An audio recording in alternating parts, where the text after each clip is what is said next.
Hi everyone, I'm Catherine, aka the High Heeled Gamer. Welcome to the breakdown. It's Wednesday, so I'm super excited to say that I have a returning guest. He's one of my faves. Let's welcome Matt Campbell. Hey, Matt. Cue the sound effects everybody's doing. Yeah, yeah, I'm so used to it that I started doing the same thing. Right? How you been, Matt? I'm doing good. I'm doing good. It's been a busy year. Yeah, definitely.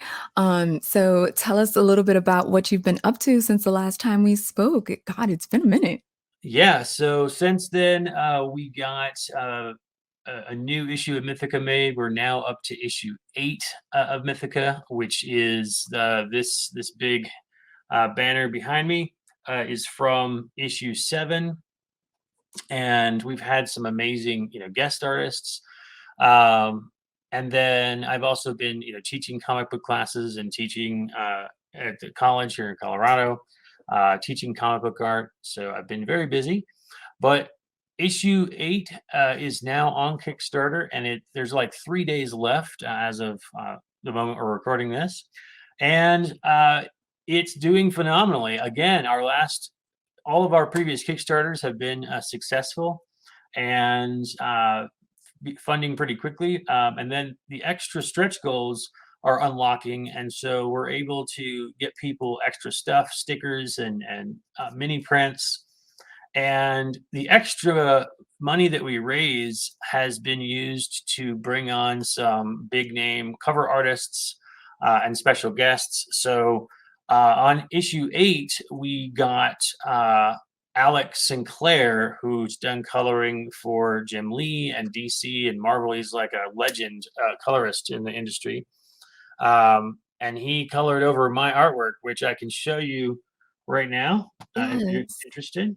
Yes, definitely. So just add that share button Oh, there. There we go.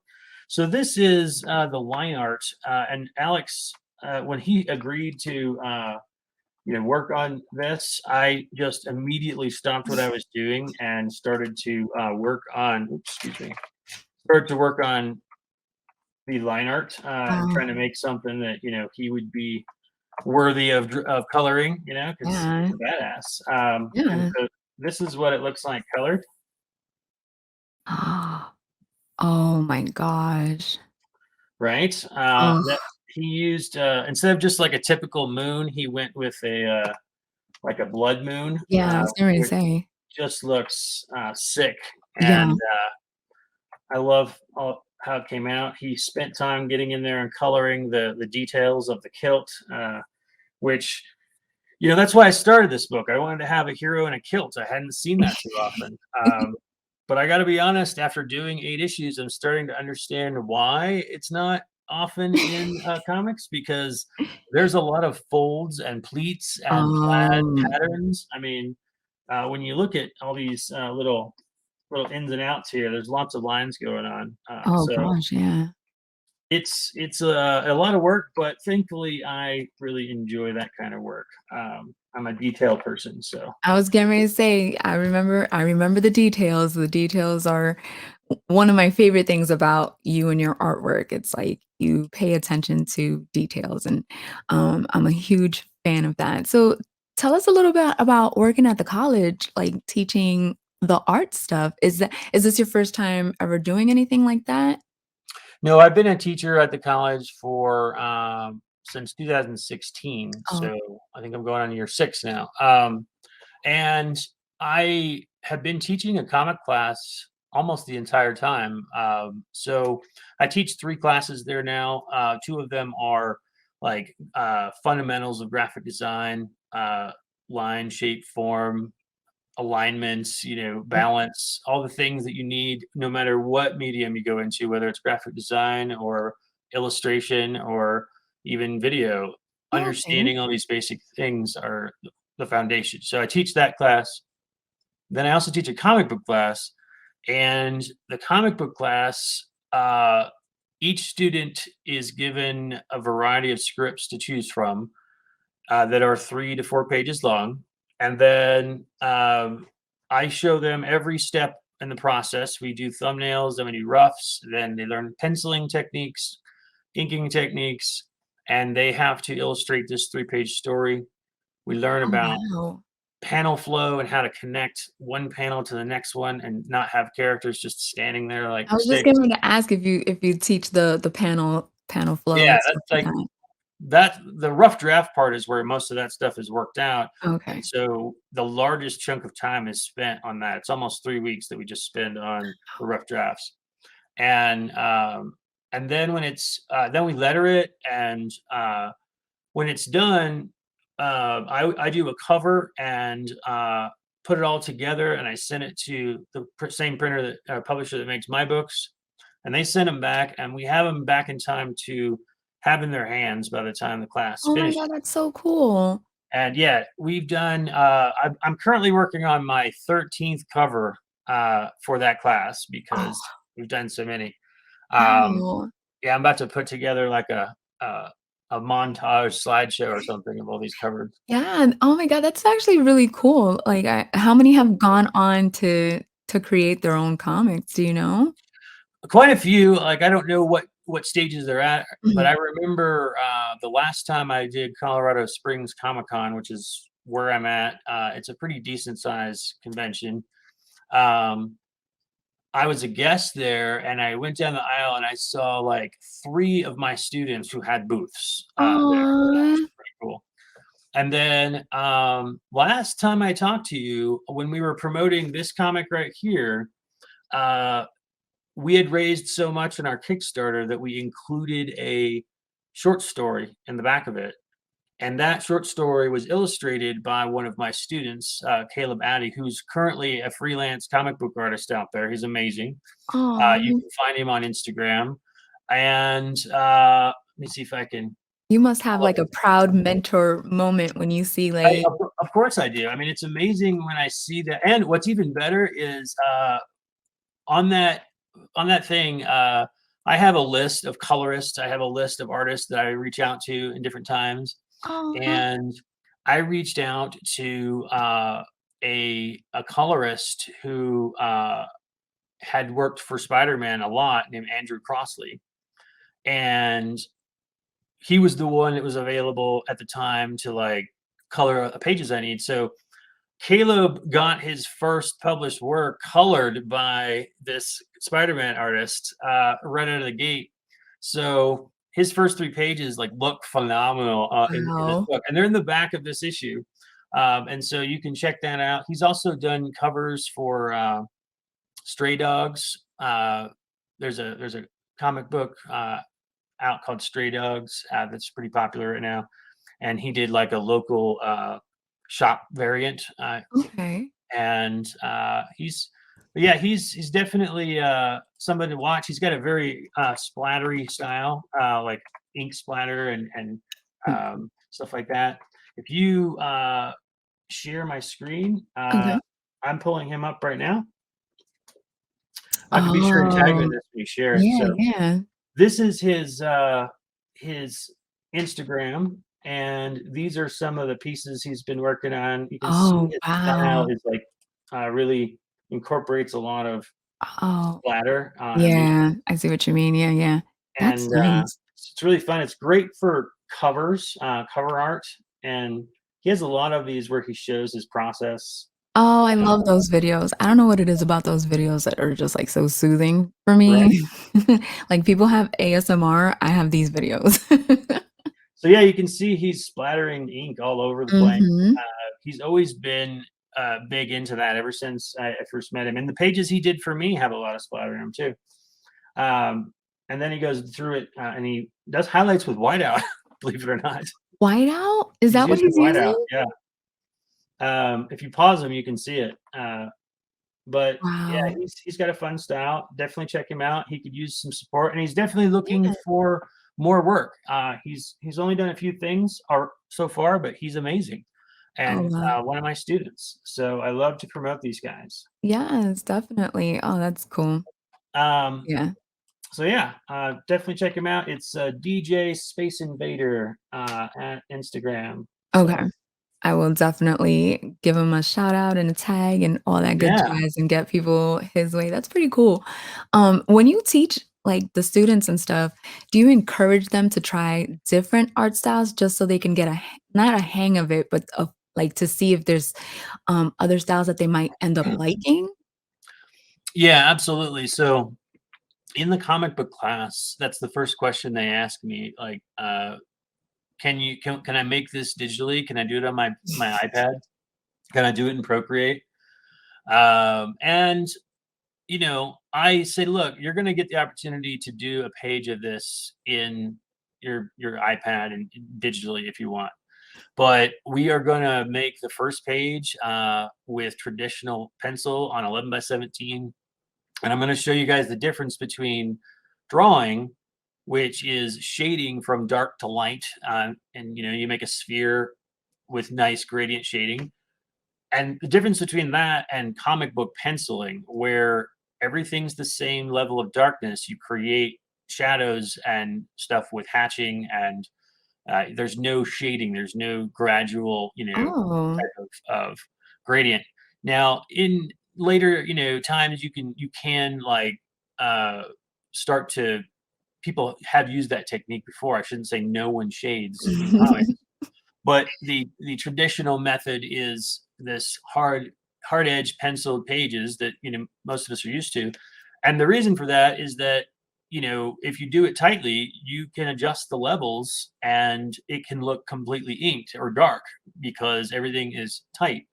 But if you shade something with like a little bit of light here, and a little bit darker over here, and you have all these different levels of pencil darkness, when you go to try and adjust the levels and make it look dark, some of it's dark, some of it's sort of not, and it doesn't look as good. So Mhm. that's penciling. I make them do that. And then they have to ink page two with traditional inking tools. Like they have to use three different tools, like dipping their pen in ink, Oh, and wow. like a quill, or using brushes, or using micron pens. They get their, Oh, wow. they have to try different things. And then their last page, they can use whatever they want. They can do that, or they can use digital, and then we put them all together, so they get the opportunity to try all three. Um, and then while we have it being printed in black and white, I'm back at the school showing them digital coloring techniques in Photoshop, and that's how we are able to still be learning comic stuff while the book's being printed. Got it. So, Okay. So let's talk about Mythica 8. Let me put up the Kickstarter view over here. Wow, you're doing amazing. Um, let's see. So we have, what did you say, 4 days left, 3 days left? yeah, it'll turn to 3 at 4:30 because it goes Because exactly you from the did it. time Yeah. slot. You know, So, that's one thing I didn't know about Kickstarter. I didn't know, like, whatever time you start the Kickstarter, that's the time that it changes to. I right. just recently found that out. Um, so that's pretty interesting to know. So what are you most excited about with 8 without giving too much any spoilers? Um, I can give you lots of things I'm excited about without Oh, giving yes, spoilers. please Number do, give one, me so issue 7, which was the previous one, and this issue start kind of a new chapter. The first 6 issues introduced the characters, and they were kind of collected into a graphic novel. Mhm. And so this is starting a new one, and when this arc is done, we'll collect it in a graphic novel. Oh, okay. But issue these 2 issues bring us up to Magnus's homeland of Scotland, where there's this village and his castle, or Castle McDraken, kind of reigns over it, and he's looked upon as like the laird of the land, because his ancestors slayed a monster, and that's how they got the name McDraken. And so he's come back home with these allies to like keep them safe, because they were all getting hunted by demons in the first book, and thinks it'll be safe up here in northern Scotland, away from everything. And it's very this issue's got a lot of emotion in it, because the first thing that he does is like he's just stay here, stay in the castle, you'll be safe. And he starts to go out to his homeland and talk to the family members that are now widows, because in the first book he's with his Black Watch squad, his soldiers, his men, and they all get attacked and they all die except for him. Oh. So he's now facing their wives and their widows and their orphaned children, and telling them that these men are dead, and they're just like, you promised you'd bring him back, and Yeah. just building up his vengeance. Like he's building a vengeance for these men, and they're unleashing on him and saying that they're hurt and upset. It's just making it stronger. He's gonna go and unleash on him, and then we start to see that actually coming in, unraveling and into play, and see him actually taking some of that vengeance. And that's when things get really exciting. I'm really having fun with these fight scenes, because in this episode he goes up against 6 vampires, and these vampires can heal just like most vampires can heal. And he's jumped, and all he has is his little boot knives, and he has the ability to make his skin impenetrable, kind of like Luke Cage, Mhm. but it's a reflex. It's like a flex, like when you flex your arm really hard, like Okay, you yeah. can only do that for so long before your arm gets tired. Okay. And if someone catches you off guard from behind, you didn't see it coming, you're still vulnerable. So it's a skill that he's got to develop, and to be able to like maintain it for longer periods of time. And that's kind of a theme with all these characters. They're learning their abilities.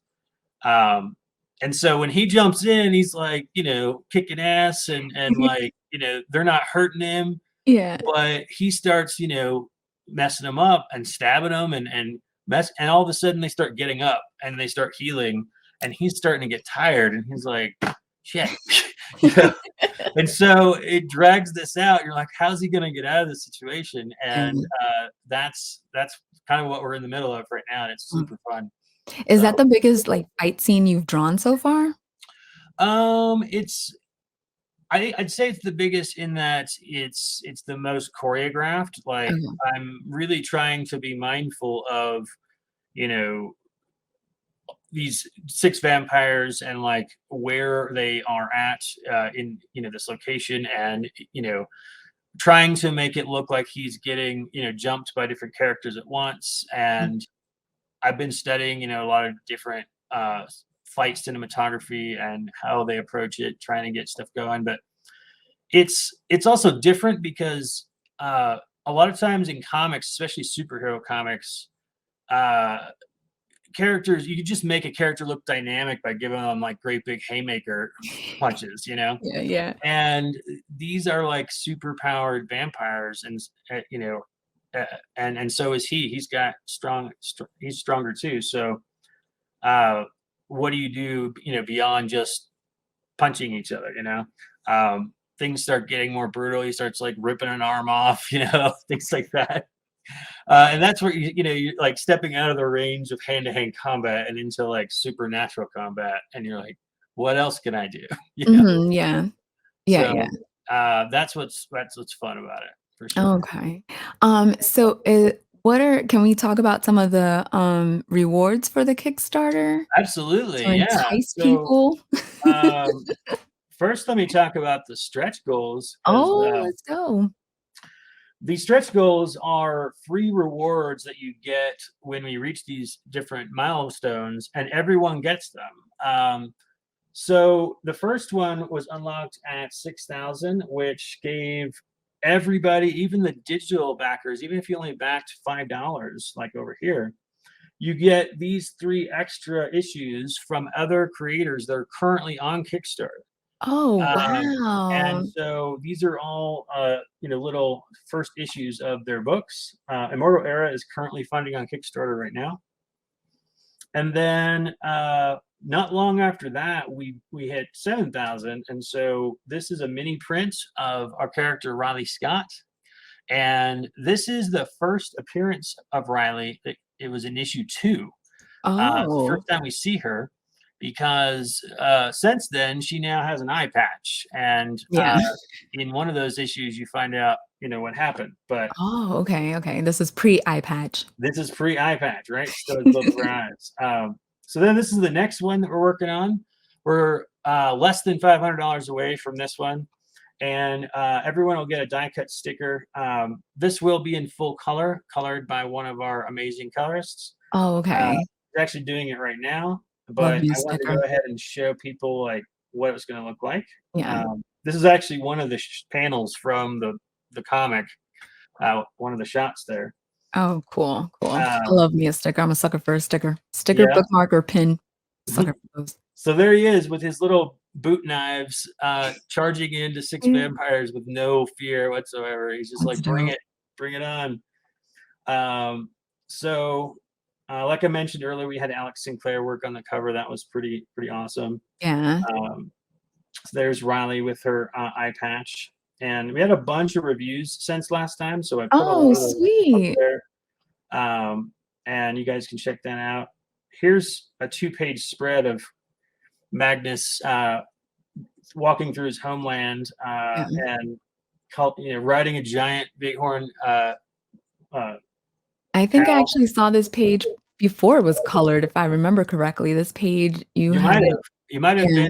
been one of the first pages I drew, because this was actually a test page that I sent out to, I think, like 3 or 4 different colorists, and I paid them all to do this test page. And I was like, I'm trying to find somebody who fits what I'm looking for. Mm. And Robert Nugent is doing my coloring, and he hit it. And that is that I wanted to capture that gray sky, overcast, cold, wet Scotland.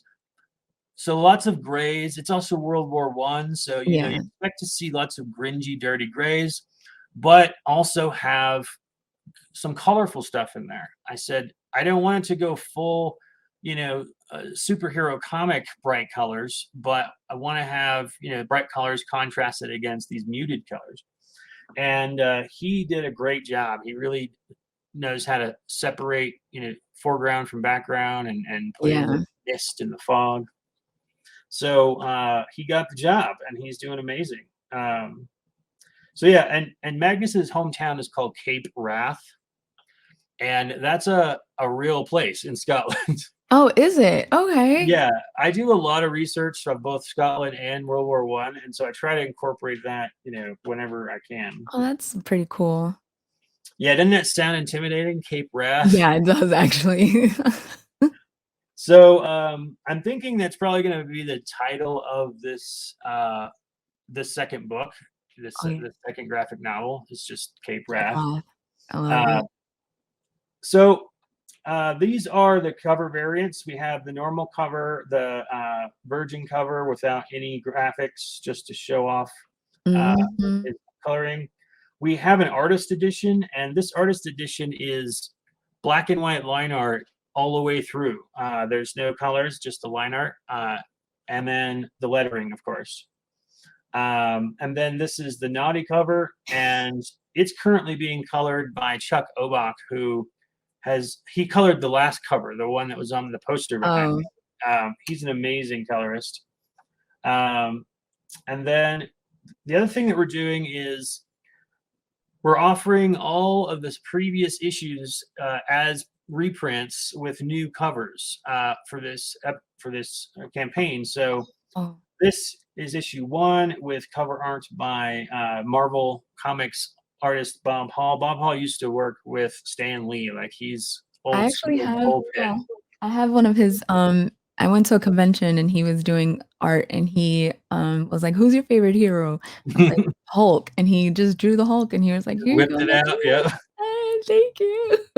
Yeah, he did this at a convention That's for so me, my dope. character. So that's that, and then this was issue 2's cover. Issue 3 is by Jason Mintz, who's got a very cartoony, like chibi style. Yeah, I was gonna say they look like chibis, that's super cute.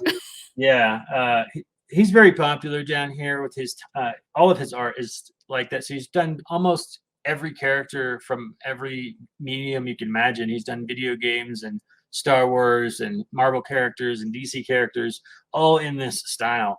And you can go through like gobs of his stuff and find like the character that you love. That's cool. Uh, this bottom one on the left was the one that's on the cover or on the top of the Kickstarter. Mhm. This was just recently done by Clever Lima and Antonio Diaz. These guys are from Brazil and Mexico, Oh, wow. trying to get some artists from all over. And then Mhm. this one is by Skylar Patridge, I who like just that. did a DC Wonder Woman Amazons book. Like, it's been awesome to see her go from indie comic artist to like full throttle Um, in working for DC in a short amount of time, just like catapulting up there. yeah, And this is amazing. And this artwork is actually cropped in quite a bit. There's a lot of beautiful stuff around it. And that so is beautiful. I think that's one of my favorites right there, that one. oh, it is. It's gorgeous. And so this was requested to have the naughty cover for issue 7, Issue 7. but we gave these metal prints of the cover to the first 25 backers, physical backers. Oh, that's cool. And then at 50 backers, everyone is getting this mini print, which is holofoil covered, the sticker. And then this is the completed artwork from Skylar. And at Oh, that looks 150 nice. backers, we unlocked everyone getting that print as well. Oh, that is nice.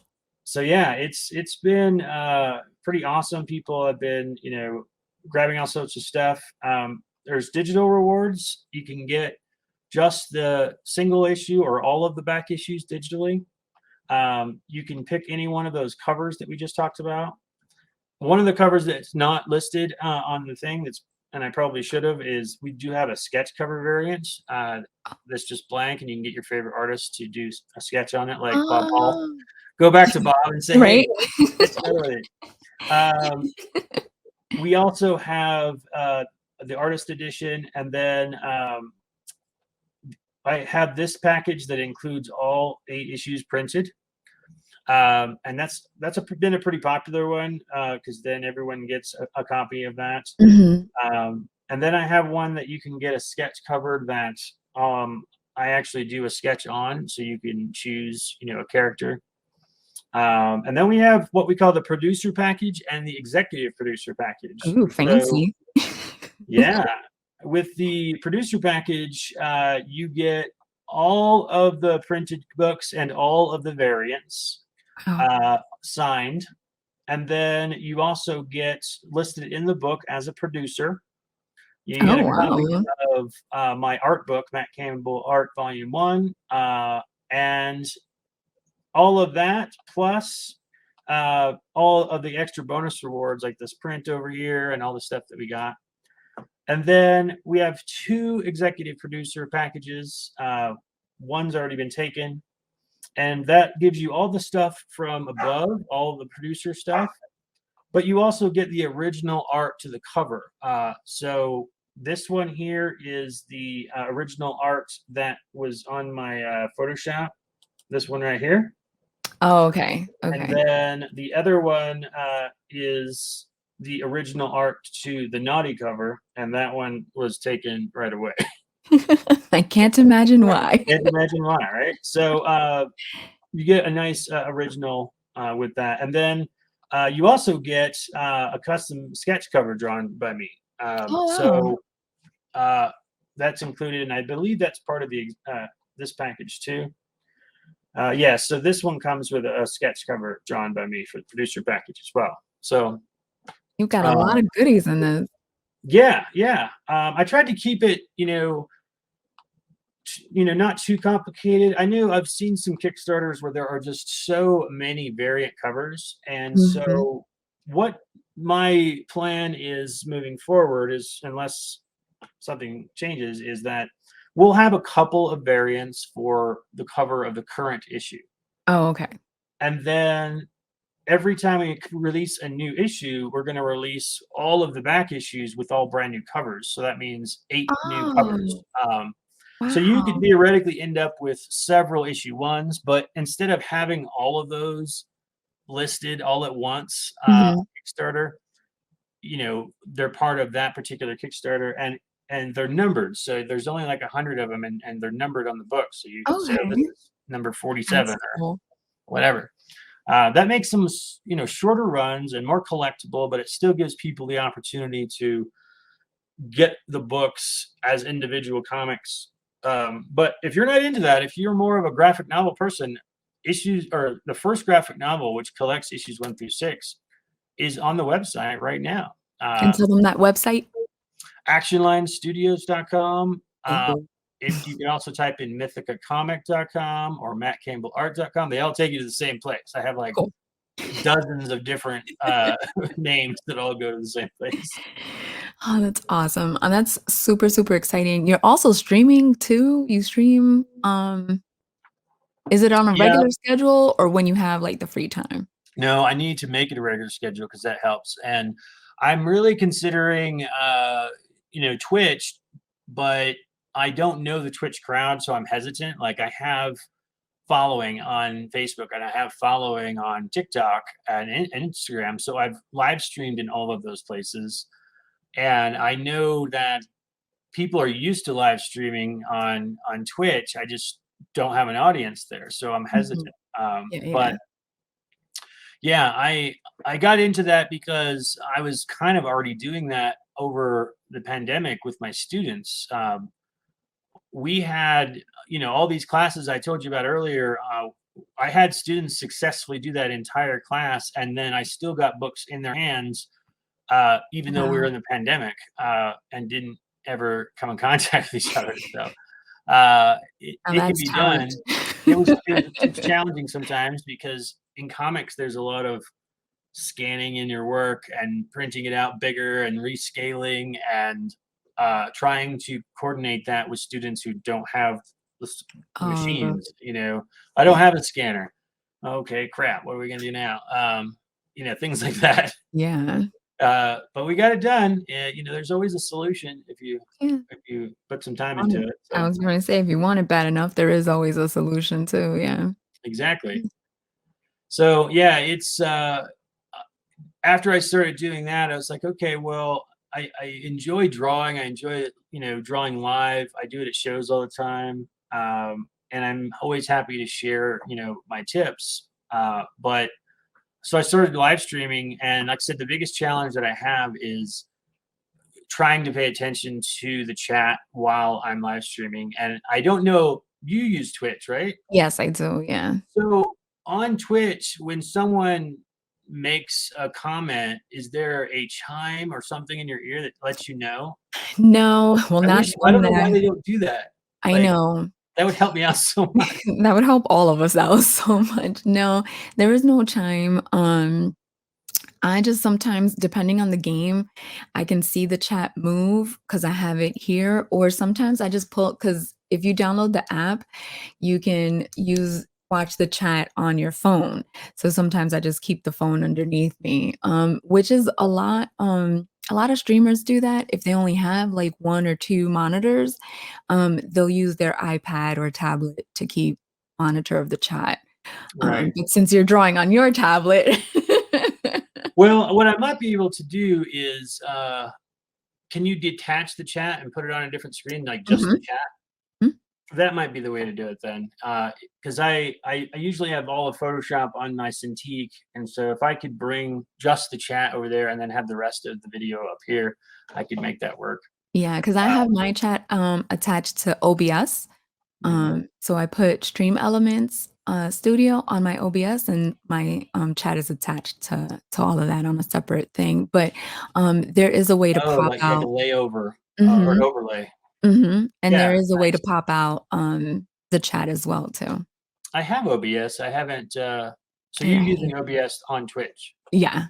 I heard just yesterday that, there's a way to use OBS on TikTok and Um, have all the overlays and everything. there is a way to use OBS for all of it actually, That's TikTok, crazy. Instagram, YouTube, all of it. Nice, nice. Yeah, yeah, yeah. Yeah, So, technology, let me tell you. I actually was using OBS to do live streams until StreamYard came out, and the reason I use StreamYard, I didn't realize this until it happened one time, but when you stream on StreamYard, you're not reliant on your internet connection. It's streaming through StreamYard's hub.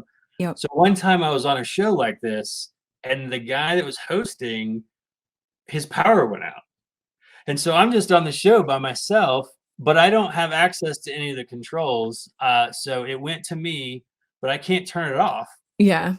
And so I was just like, hey, doing my thing for a while. And then I thought, well, maybe he can't get back on if I'm still on, but that's not the case. He ended up Yep. jumping back on like 20 minutes later. Yeah. And I so yeah. that's one nice thing is that, there's never like a lag. Whereas with OBS, like you're running off your own server. Yep. Yeah. So And that's OBS does have, like, a lot of bugs. For as long as it's been out, for as many people that use it, it's mhm, still very buggy, and, it's amazing how buggy it still is, but it's helpful because right. everything's centralized in one hub, so I there's that. also I have a couple friends that use it, and they also use Discord a lot. Um, And I went to Discord, and it felt like so 99.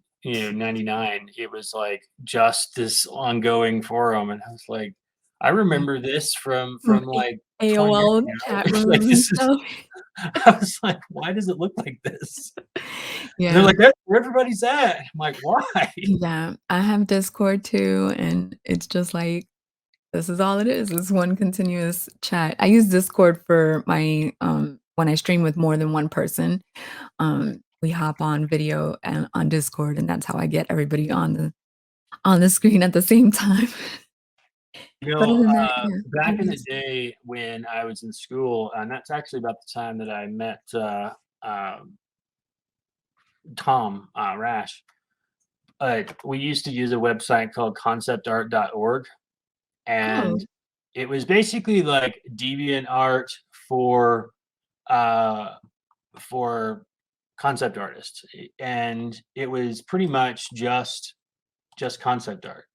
interesting. And it I don't know if it's still around, but it was set up just like that, like the Discord, where it's just threads and forums, and that's pretty Oh, much. I mean, it was it wasn't exactly the same layout, but mhm. everyone was just there posting their work and getting feedback, and that was like early 2000s. So when I came to Discord and I was like, why does it look like this is 20 years old? I didn't understand it.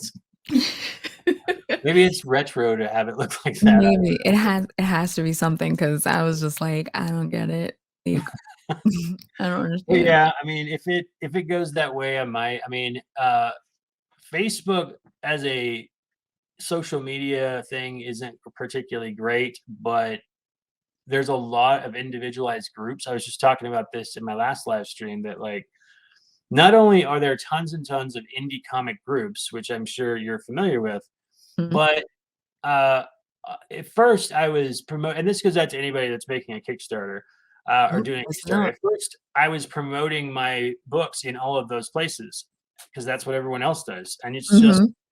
link after link after link of everyone's Yep. Kickstarters. And if you look, they don't get many likes or follows because people are kind of inundated with it and they're just getting the same thing over and over again. And so I stopped and asked myself, like, who's my target audience? And what groups am I in or can I be in that would be closer to that? So I started joining Celtic groups. I'm in two different groups called Men in Kilts and fantasy art groups and different collectors groups. Fans of Supernatural, the TV show, Yeah. fans of Outlander, Highlander. Oh, I didn't even think about Highlander, yeah. Yeah, so I go to those groups and I get involved and I, get involved in people's, conversations and be part of these groups where the fans are actually at.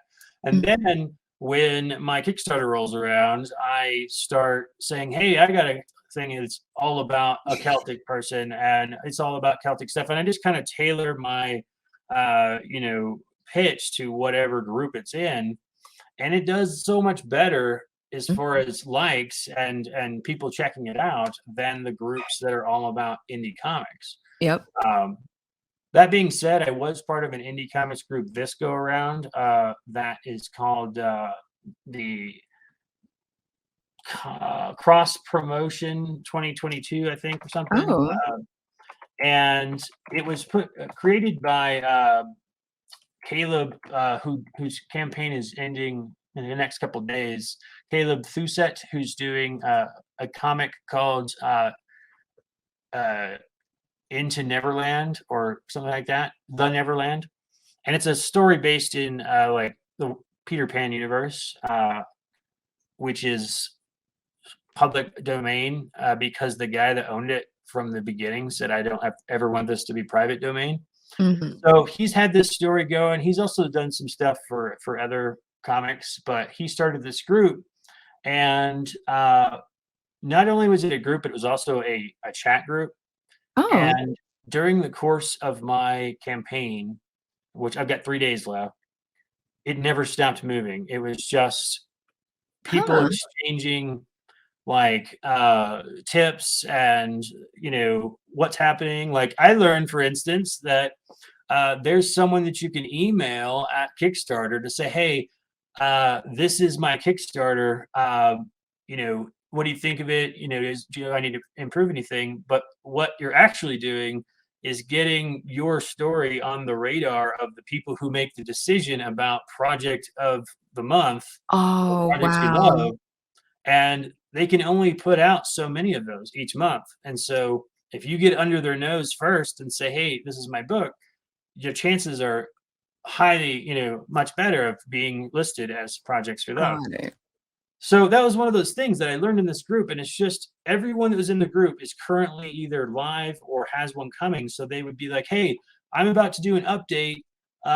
Who's got a Kickstarter that's closing down in a few days? And I'll add you to my update. And so we were constantly exchanging promotions and updates. And that's where those three bonus reward comics came from that I was just showing you. Oh, Uh, okay. I gave them, we made a Google Drive and we uploaded our like single issues, and so we exchanged those, and so they have copies of that to put on their campaign for me, and it was very very helpful. So in that sense, it was working because the group wasn't about posting for us, Mhm.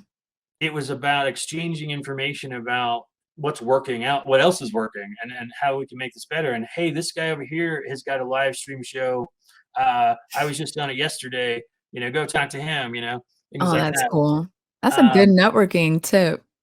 yeah, and I definitely think it helped everybody. There were some people who barely made it over the finish line, and I think having Aw. that group of people is Helps. constantly helping you makes it feel like you're not alone sometimes.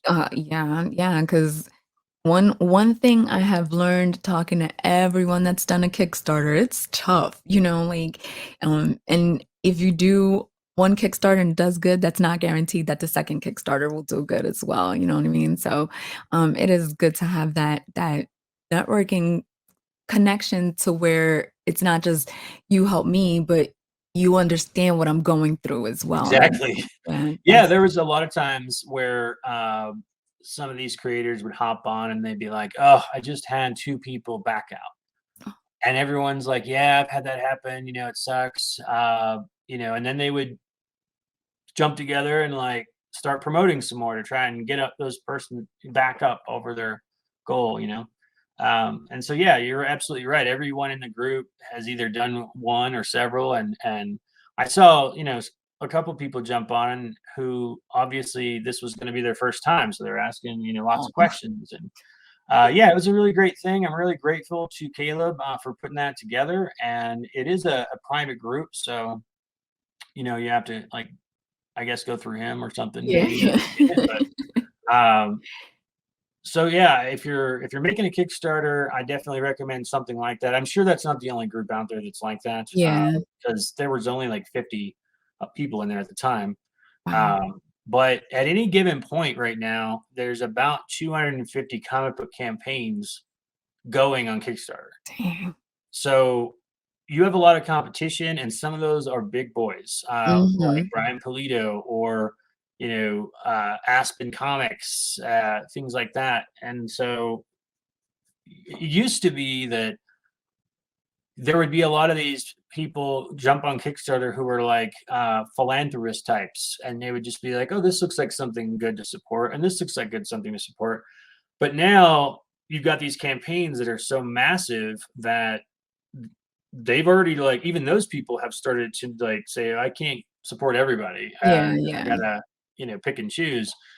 And because like my last campaign did almost twice as good as this campaign. Oh, Um, wow.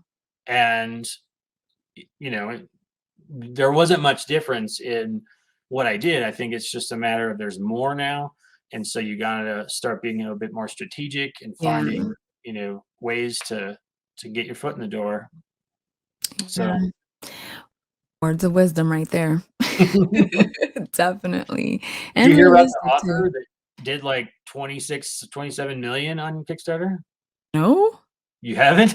So No? during my campaign, just like a week and a half ago, this author makes a Kickstarter campaign so big that it crashed Kickstarter during my campaign, so no one could even No! Oh my do god. it.